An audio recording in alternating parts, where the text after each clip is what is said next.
Hello, I'm Erica Nisborski, your host for Behind the Lens. On our program, we talk with noted photographers about their work. And today, my guest is Michael Austin Kane. Welcome to Behind the Lens. Thank you, Erica. My pleasure to be here. Michael Austin Kane is a professional photographer based in the Washington, D.C. area. His goal through his work is to touch off on an emotional response, tell a story, set a mood, and reveal something compelling that may have been invisible to the viewer before.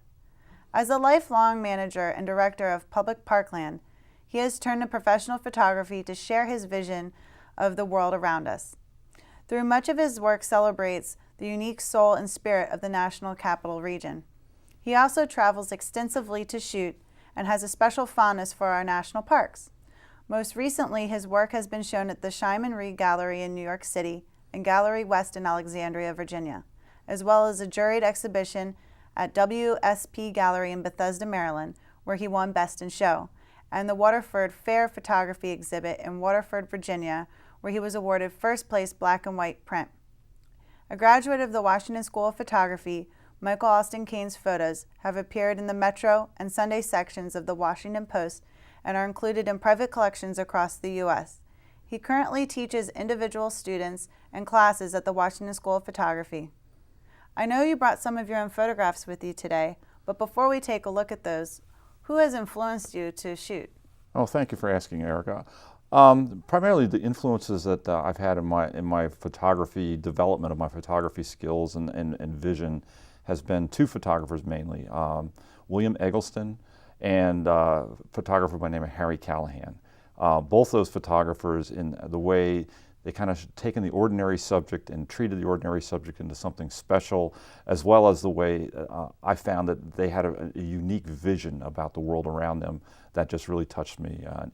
And I've studied their work, and I'm going to continue to study their work because you always learn something from them every day.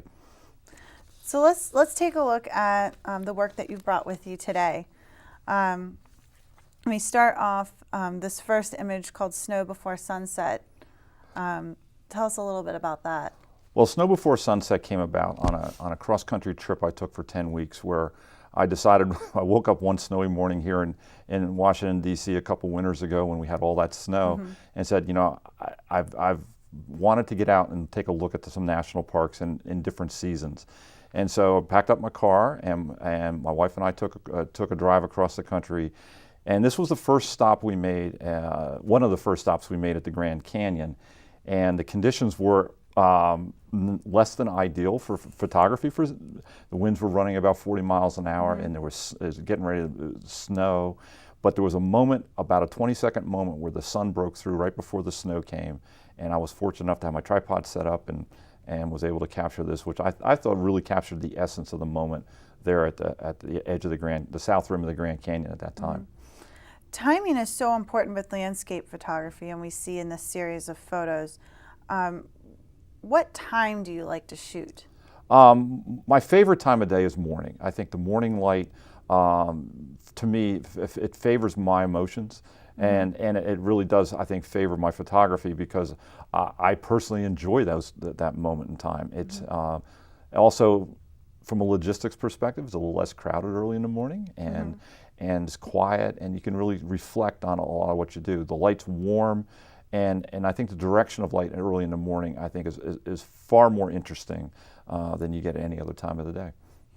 And you're shooting both color and black and white with this series that we look at first here. How have you chose when something would be in color and when something would be better in black and white?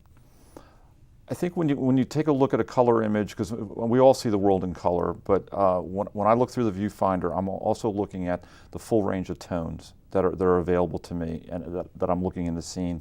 And I kind of decide when I snap the shutter that this one may have an opportunity to be a really strong black and white. I think black and whites have to be compelling.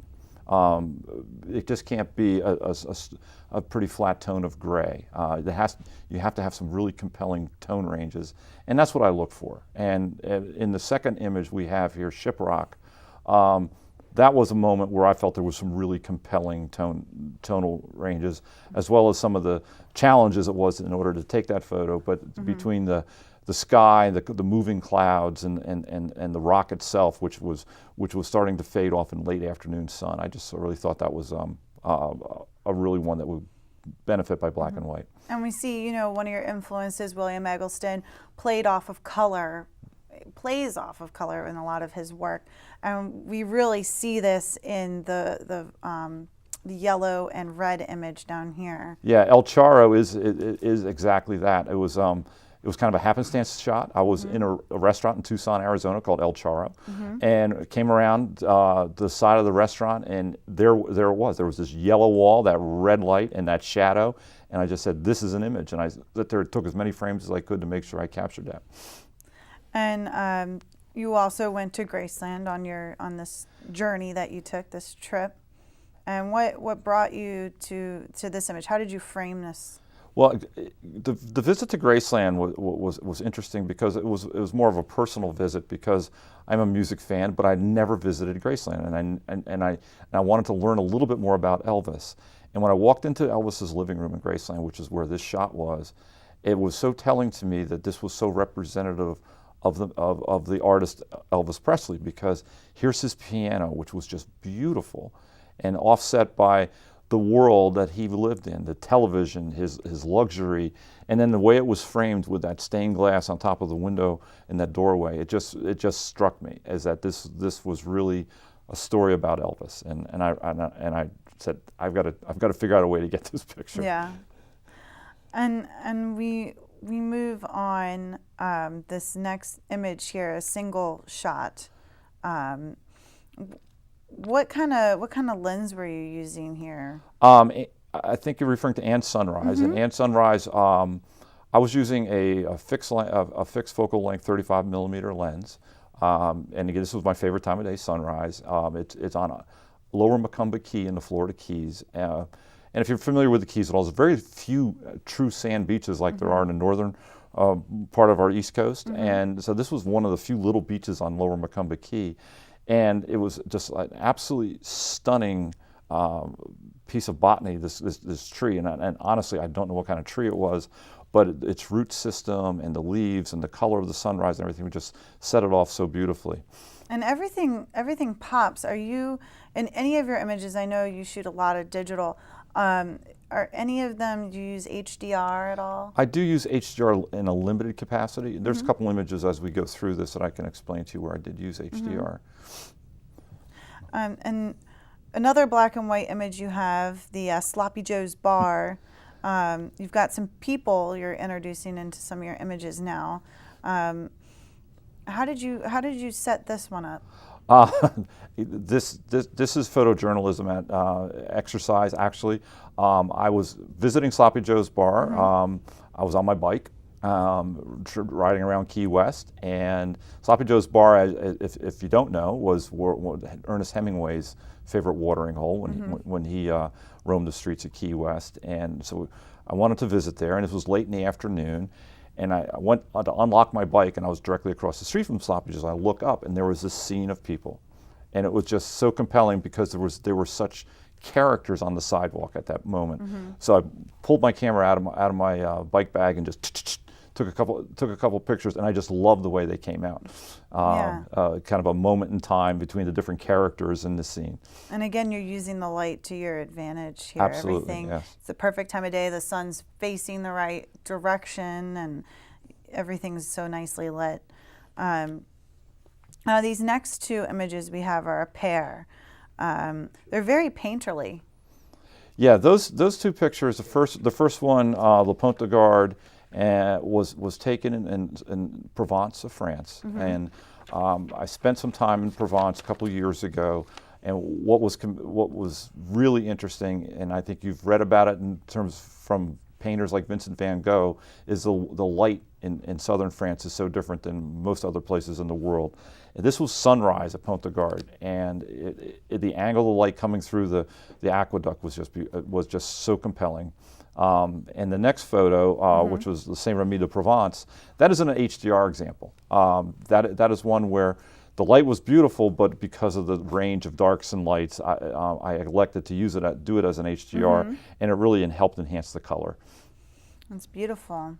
You have you seem to shoot, a lot of your images are all in series, and we move on to the next two. Now you're in New York, and this looks like sunset, but I might be wrong.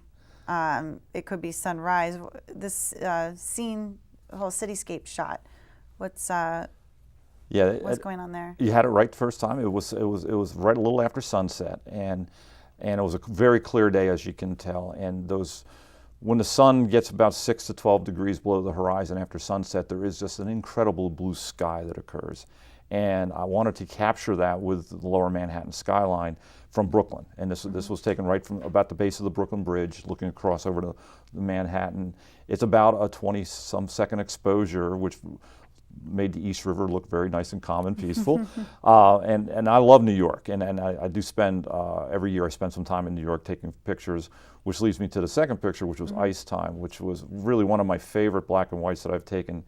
That was at Bryant Park early in the morning when the skating rink was open, and the light that you see coming across the ice was the light just kind of cutting through the skyscrapers in New York.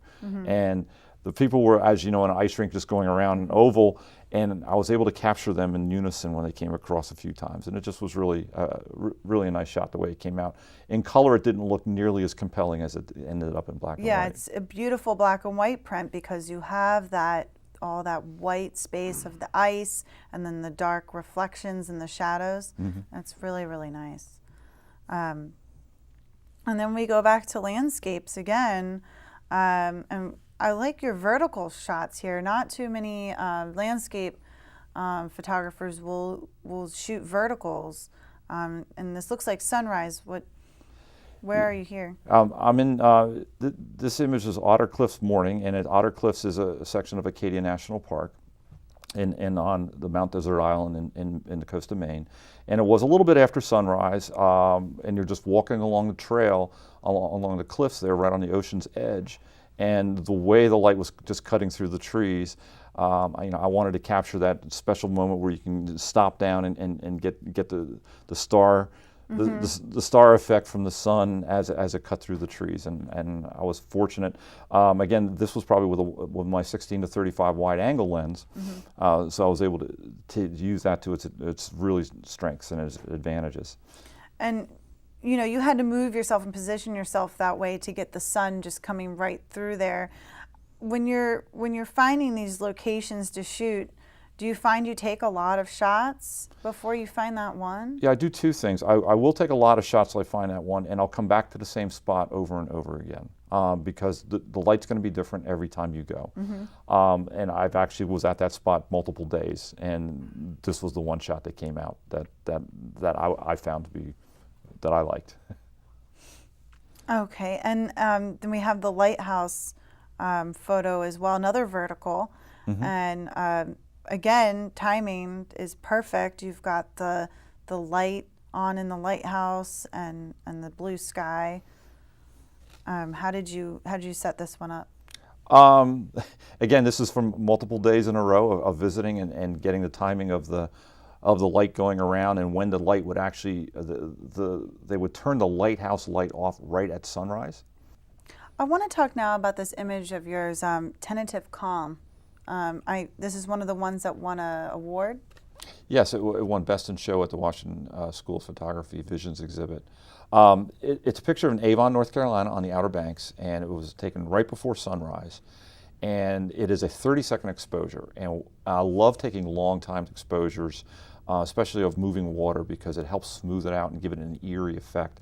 This has been one of my more favorite images, and has done well for me in terms of interest and the ability to have an image that people want to talk about. But that is really one of my favorite images, and the name comes from because about a week later a hurricane blew through here, so this was kind of getting that moment of calm before the storm. And sometimes, you mentioned the black and white when it's time to shoot in black and white, and when you feel like you need to put it in color. This image you also have in black and white, right? Yes, I do. I have it in black and white, and I've been fortunate enough to have it juried into an upcoming show in the Art Space in Herndon, Virginia. Fabulous. Let's move on to your